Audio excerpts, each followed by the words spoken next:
आणि मग त्याचं पुढे नाव असतं. तेव्हा संपूर्ण विश्वभर हे रामायण आदिकालापासून वाल्मिकी रामायण झाल्यापासून प्रसिद्ध आहे. त्यामुळं मुख्यत्वे वाल्मिकीच झाला तुलसीदास, वाल्मिकींचाच अवतार तुलसीदास आणि तुलसीदासांचाच अवतार आमचे सद्गुरू प्रज्ञानानंद सरस्वती स्वामी. त्यामुळे मुख्यत्वे वाल्मिकी रामायण, अध्यात्म रामायण हे दोन मुख्य स्रोत आहेत.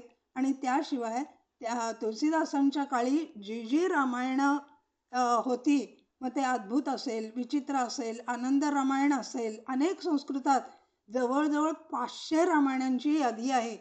आमच्या सद्गुरूंनी जी भाष्य लिहिलं त्याच्या प्रस्तावनेमध्ये 500 रामायणांची यादी आहे. तेव्हा या सगळ्यांचा आधार घेऊन तुलसी रघुनाथ गाथा या तुलसीदासांनी हे रघुनाथाचं चरित्र लिहिलेलं आहे. आणि हे कशासाठी? स्वांत सुखाय, माझ्या अंतरात्म्याला सुख होण्यासाठी, किंवा माझ्या अंतरात्म्यात किंवा माझ्या हृदयात, माझ्या अंतःकरणात जो राम बसलेला आहे, जे परब्रह्म साक्षी रूपानं विलसत आहे, त्याला आनंद होण्यासाठी, त्याचं समाधान होण्यासाठी, त्याला शांती, त्याला तृप्ती मिळण्यासाठी म्हणून मी हे रामायण लिहितो आहे, गातो आहे. आणि हे कसं? भाषा निबंधम अतिमंजुलम आतनोती. कारण हा ग्रंथ त्या काळच्या प्रथेप्रमाणे प्रथम तुलसीदास सगळा संस्कृतमध्ये लिहित होते. परंतु 8 दिवसात असं झालं की दिवसभर जे संस्कृत लिहिलेलं असेल ते रात्रीतून पुसून जायचं. आणि 8 दिवस असं झाल्यानंतर शंकरांनी त्यांना स्वप्न दृष्टांत दिला की आता या कलियुगात संस्कृत फारसं लोकांना कळणार नाही, त्यामुळं तू आता अयोध्येत जा आणि अयोध्येमध्ये तिथल्या अवधी किंवा ब्रज भाषेमध्ये, बोली प्राकृत भाषेमध्ये हे रामायण लिही. आणि असं म्हणून मग तुलसीदास काशीहून अयोध्येला आले. आणि ज्या दिवशी त्यांनी हे रामायण लिहायला सुरुवात केली त्या दिवशी खरोखर इतका उत्तम योग होता की ज्या त्रेतायुगामध्ये रामप्रभूंचा जन्म झाला त्यावेळेला चैत्र शुद्ध नवमी, तीच तिथी, तोच वार, तोच योग, तोच करण, असं सगळं जुळून आलेलं होतं. आणि अशा प्रकारानं जवळजवळ त्यांच्या वयाच्या 80व्या वर्षी त्यांनी हे रामायण लिहायला सुरुवात केली. आणि 3 वर्षांनी रामसीता विवाहाच्या दिनी हे रामायण लिहून त्यांचं पूर्ण झालं. आणि ते पूर्ण झाल्यानंतर त्या काळच्या प्रथेनुसार त्यांनी काशीमध्ये हा ग्रंथ विश्वनाथाच्या आशीर्वादासाठी ठेवला. पण काशीच्या पंडितांनी आधी धिक्कारलं, कारण हा प्राकृत ग्रंथ आहे.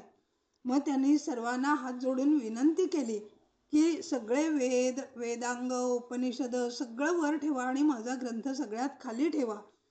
आणि दुसरे अशा प्रकारानं तो ग्रंथ ठेवला गेला.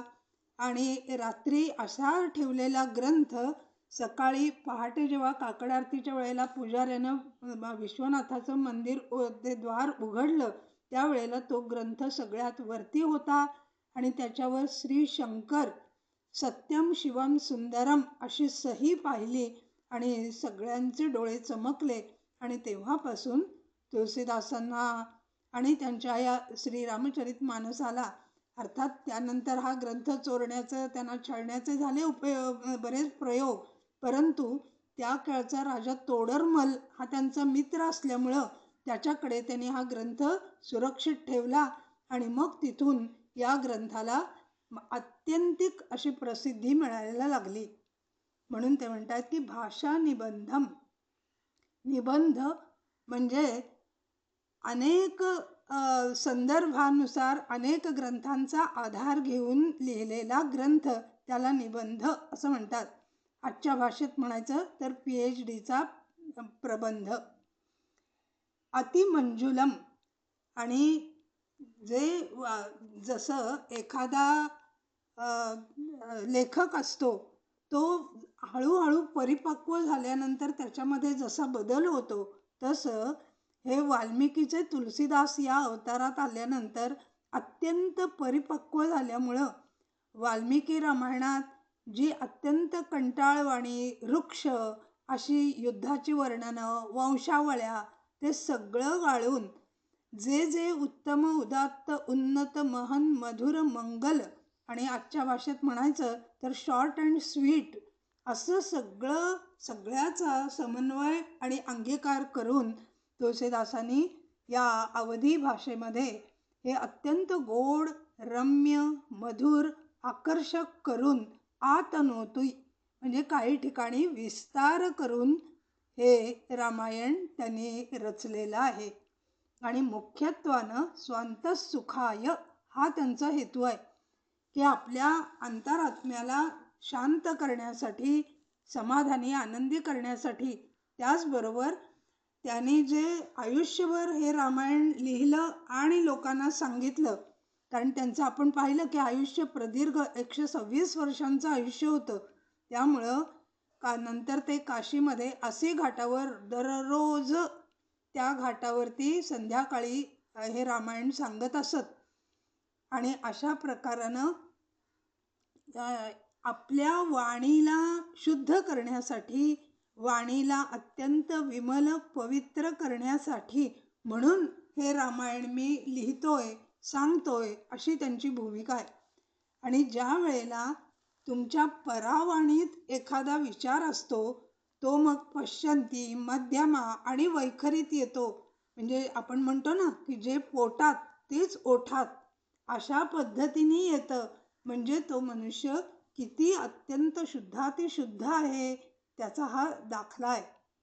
आणि अशा पद्धतीने अत्यंत शुद्ध अंतःकरणाने प्रामाणिकपणानं आपल्या भाषेला, आपल्या सगळ्या ज्ञानेंद्रिय कर्मेंद्रियांना शुद्ध विमल करण्यासाठी आणि आपल्या अंतःकरणाच्या शुद्धीसाठी म्हणून त्यांनी हे रामायण लिहिलंय. आणि तिसरं ते सांगतात पुढे स्वमन प्रबोधाय. म्हणजे खरं तर ते अत्यंत ज्ञानी आहेत. 15 वर्ष त्यांनी वेदांगांचं अध्ययन केलेलं आहे.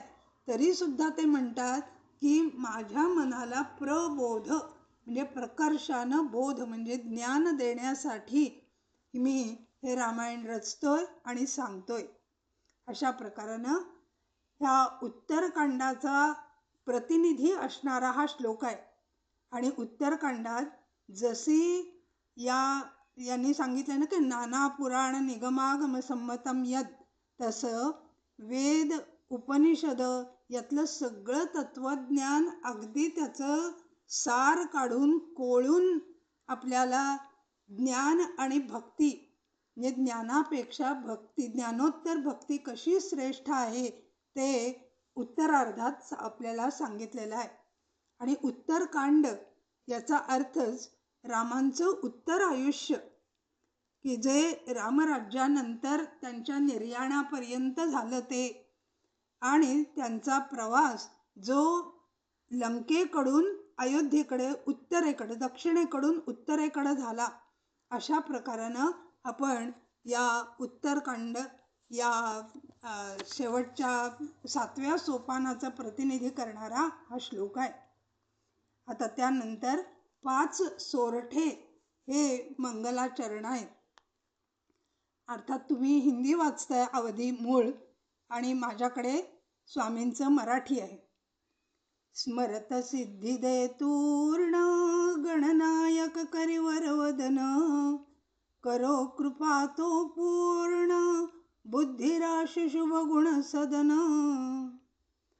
तेव्हा गणनायक म्हणजे गणेश, करिवर वदन, करी म्हणजे हत्ती, वर अत्यंत श्रेष्ठ असा हत्ती, त्याचं वदन त्याचं मुख असलेला म्हणजे गणेश, हे अगदी पक्क झालं. आणि हा गणेश त्यालाच आपण ओंकार स्वरूपा असं म्हणतो ना.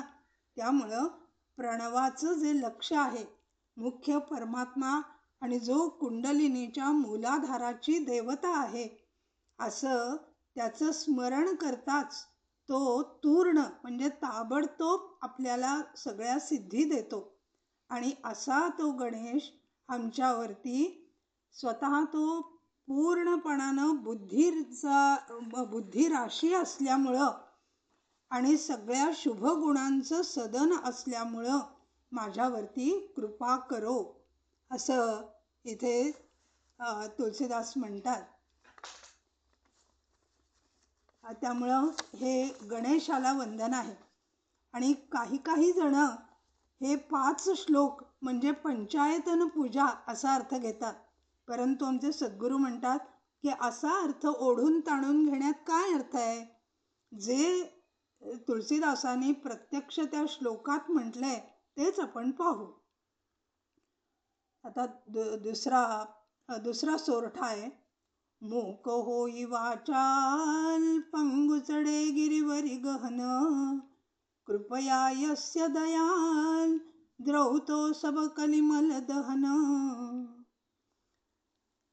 एखादा जीव ज्या वेळेला अत्यंत दयाळू असा वैकुंठाधिपती विष्णू जर त्या जीवावरती प्रसन्न झाला तर तो त्या जीवाचे सगळे कलीचे मळ दहन करून म्हणजे जाळून भस्म करून टाकतो. आणि मग असे सगळे कलीचे दोष, किल्मिष, पाप हे सगळं भस्मसात झालं की मग त्याला इतकी शक्ती येते की जणू काही एखादा मुका असलेला त्याला वाचा फुटावी किंवा एखादा पांगळा असलेला त्यानं अत्यंत दुर्धर असा पर्वत सहजी गिर्यारोहण करून अगदी हिमालयाचा एव्हरेस्ट गाठावं अशी त्याच्यामध्ये शक्ती येते. आणि अशा प्रकारानं तो विष्णू, तो वैकुंठाधिपती विष्णू जेव्हा राम या अवतारात रामरूपात अवतार घेईल त्यावेळेला त्यांनी मला ही शक्ती द्यावी. आणि इथे तुलसीदास म्हणतात की मूक हे आमचे सद्गुरूंनी या वाचालचे 4 अर्थ सांगितले. एक वाचाल म्हणजे ज्याला जो मूक असतो त्याला बोलताच येत नाही, तो बोलायला लागतो.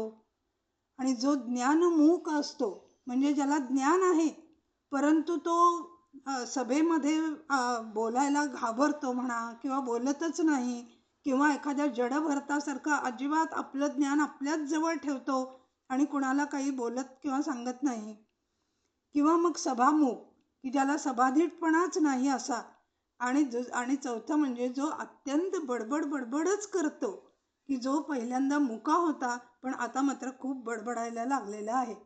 आणि अशा प्रकारानं या जीवाची कशी उन्नती होते जर आपल्यावर परब्रह्माची, रामाची, विष्णूची म्हणजे जो निर्गुण निराकार असो, सगुण साकार असो त्याची जर आपण भक्ती केली, त्याला अनन्य शरण गेलं, त्याला सर्वस्वी समर्पण बुद्धीनं शरणागत झालं तर तो आपल्याला ज्ञान देतो, शक्ती देतो. अशा प्रकारानं त्या वैकुंठाधिपती विष्णूंना या दुसऱ्या सोरठ्यात तुलसीदास वंदन करतात. आणि तिसऱ्या सोरठ्यामध्ये नील सरोरह श्याम तरुण अरुण वारी जनयन, करो हृदय मम धाम सदा क्षीर सागर शयन. तेव्हा नील सरोरुह म्हणजे सरोरुह म्हणजे नुकतंच सरोवरातून उमललेलं नीलकमल.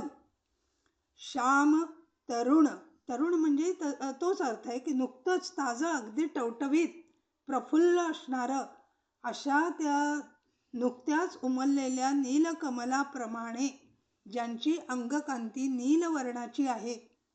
आणि अरुण वारिज नयन, वारी म्हणजे पाणी आणि वारिज म्हणजे ही कमळच. कारण संस्कृतमध्ये कमळाला अनेक समानार्थी शब्द आहेत. तर अशा अरुण म्हणजे लाल किंवा आरक्त.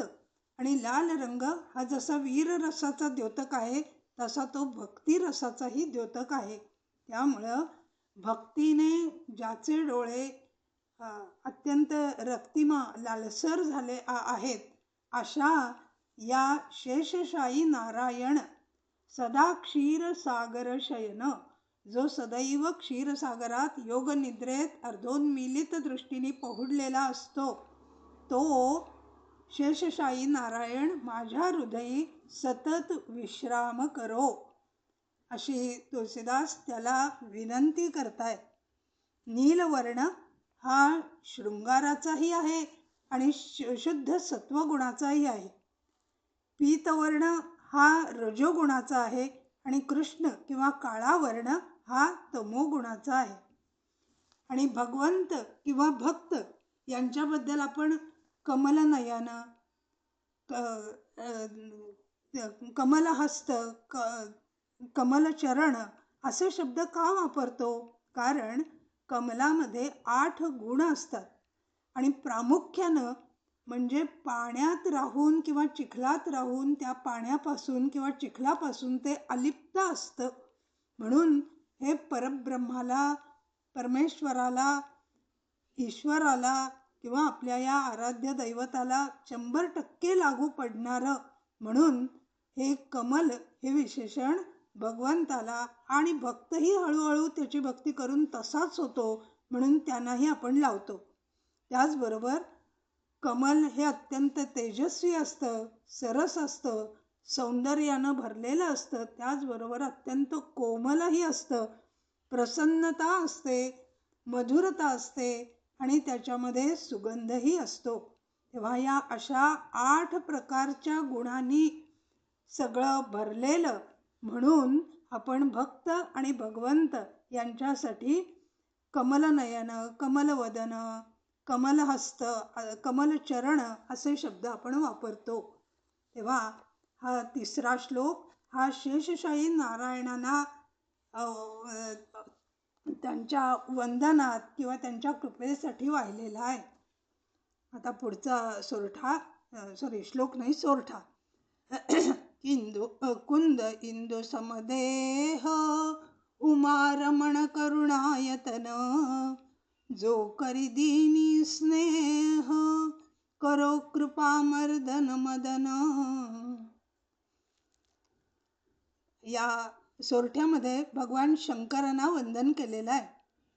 ते कसे आहेत? कुंद म्हणजे कुंद नावाचं पुष्प, कुंद नावाचं फूल जसं अत्यंत कोमल असतं त्याप्रमाणे, आणि इंदू म्हणजे चंद्र, चंद्राप्रमाणे शीतल, प्रसन्न, आल्हाददायक असा ज्यांचा देह आहे. आणि उमारमण, उमा म्हणजे ब्रह्मविद्या, जे ब्रह्मविद्येत अखंड रमण करतात असे शंकर. आणि ते ब्रह्मविद्येत रमण करत असून सुद्धा कसे आहेत? करुणायतन. आयतन म्हणजे घर, निवास, गृह, करुणेचं घर असलेले. आपण म्हणतो ना, करुणाकरं तं सदा वसंतं हृदयारविंदे भवं भवानी सहितं नमामि. तसं हे करुणेचे सागर असलेले, करुणेचे आयतन असणारे, साक्षात करुणेचीच ओती व मूर्ती असणारे असे हे शंकर. आणि ते कसे आहेत? जो करी दीनी स्नेह, जे दीन दुबळ्यांवर, जे पतितांवर नेहमी स्नेह करतात. आणि स्नेह म्हणजे प्रेम, परंतु प्रेमपेक्षा सुद्धा स्नेह या संस्कृत शब्दात जो तुपाचा ओशटपणा आहे ना, तो ओशटपणा आहे. म्हणजे भगवंत किंवा भगवान शंकर त्या जीवाशी अगदी असे जोडून लागून राहतात. आणि कसे हे शंकर आहेत? तर करो कृपा मर्दन मदन, जो ज्याने मदनाचं मर्दन केलेलं आहे, मदनाला जाळून त्याच्यावर विजय मिळवलेला आहे. म्हणजे तुमच्या आमच्या जीवाला सगळ्या विकारातून, विषयातून बाहेर काढणारे आणि अत्यंतिक प्रेमानं आमच्यासारख्या दीन दुबळ्या पतित अशा जीवांवर कृपा करणारे असे भगवान शंकर, त्यांना या सोरठ्यामध्ये वंदन केलेलं आहे. परंतु अखंडानंद या पंचायतन पूजा या दृष्टीने विचार करताना पहिला सोरठा गणेश, दुसरा विष्णू, तिसरा सूर्य आणि चौथा कुंद इंदू यावरून ते कुंद म्हणजे पार्वती आणि इंदू म्हणजे शंकर असा अर्धनारी नटेश्वर असा अर्थ घेतात आणि शेवटचा सद्गुरू असा अर्थ घेतात. आता शेवटचा सोरठा पाहू. वंदे गुरुपदकंज कृपा सिंधू नर रूप हर महामोहतम पुंज यद्वचने रविकर निकर. तेव्हा गुरूंच्या कंज म्हणजे ही कमळच. कम म्हणजे सुख, कम म्हणजे पाणी, सुख म्हणजे कम म्हणजे ब्रह्म. ज्या ब्रह्मातून जन्मलं असे सद्गुरूंचे चरण कमल त्यांना मी वंदन करतो. आणि ते कसे? कृपा सिंधू, कृपेचा सागर आहे आणि नररूपानं हर. कारण तुळशीदासांचे आपण चरित्र पाहताना पाहिलंय की बाबा नरहरियानंद यांनी त्यांना या वैष्णवी दीक्षा दिली, त्यांची मुंज केली, त्यांना राममंत्र दिला, अनेक वेळेला त्यांना हे रामायण ऐकवलेलं आहे. त्यामुळं नररूपातले भगवान शंकर, कारण आपण पहिल्याही मंगलाचरणात पाहिलेलं आहे की वंदे बोधमयम नित्यम गुरुम शंकर रूपिणम. गुरु म्हणजे शंकरच. अशा गुरूंना मी वंदन करतो असं तुळशीदास म्हणतात. आणि ते कसे आहेत?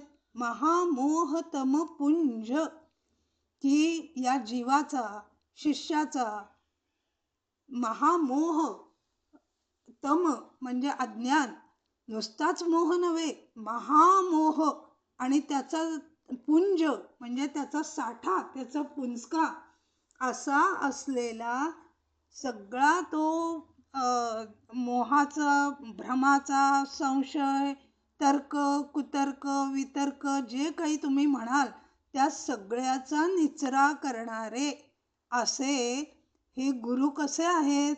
तर रविकर, सूर्याच्या किरणांप्रमाणे, निकर म्हणजे समूह, सूर्यकिरणांच्या समूहाप्रमाणे त्यांची वचनं मला ऐकवून त्यांनी हा सगळा माझा महामोहरूपी पुंज किंवा पुंजका, साठा हा सगळा त्याचा निचरा करून टाकलेला आहे. म्हणजे आपण सद्गुरूंचं त्यांनी जे सांगितलेलं उपदेश आहे, त्यांनी जे ग्रंथात आपल्याला काही सांगितलेलं आहे, ते ज्या वेळेला आपण अत्यंत आदरानं, प्रेमानं, भक्तिभावानं त्याचं आचरण करू, त्यावेळेला आपला हा महामोह किंवा भ्रम हा दूर होईल आणि हे मिथ्या वाटणारं जग हळूहळू आपण त्याच्यापासून अलिप्त व्हायला सुरुवात होईल, हळूहळू. कारण प्रत्येक आणि विशेषत्वानं परमार्थात घडणारी प्रत्येक कृती ही अत्यंत अगदी तिळाच्या किंवा मोहरीच्या दाण्याच्या इतक्या संथ गतीनं प्रगती होत असते. कारण जसं दासबोधात समर्थ म्हणतात ना की माणसापेक्षा दगड बरा. आपल्याला ऐकून अत्यंत कठोर वाटेल, परंतु मूर्ती घडवताना ज्या वेळेला मूर्तिकार चिन्नीनं एखादी त्याची कपची पाडतो, ती पुन्हा त्याला येऊन चिकटत नाही. परंतु तुमच्या आमच्या सामान्य जीवाला अनेक वेळा हे विषय विकार येऊन पुन्हा पुन्हा येऊन चिकटतात. आपण काही पूजा करतो, पारायण करतो, आता आपण काही हे सगळं उत्तम चिंतन करतोय, ऐकतोय, त्यावेळे पुरतं कदाचित थोडा वेळ आपलं मन हे सात्विक असतं, परंतु एरवी ते संपूर्ण विषय विकारात लडबडलेलं असतं आणि पुन्हा पुन्हा ते येऊन तिथे चिकटतात विषय विकार. आणि म्हणून सद्गुरूंचं असं जर वचन आपण ऐकलं, आचरणात आणलं, त्याप्रमाणे आपण वागायला लागलो तर आपले हे सगळे संशय आणि भ्रम दूर होतील आणि आपल्याला सद्गुरू अशी कृपा करतील. तेव्हा सद्गुरूंनी अशी सर्वांच्यावर कृपा करावी अशी रामरायाचं स्मरण करून त्याला आणि सद्गुरूंना अत्यंत कळकळीची विनंती करते आणि माझ्या शब्दांना विराम देते. नान्यास्पृहा रघुपते हृदये स्मदीये सत्यं वदामि च भवान् अखिलान्तरात्मा भक्तिं प्रयच्छ रघुपुङ्गवनिर्भरां मे कामादिदोषरहितं कुरु मानसं च. जय जय रघुवीर समर्थ. जय श्री कृष्ण. जय श्री कृष्ण ताई. आज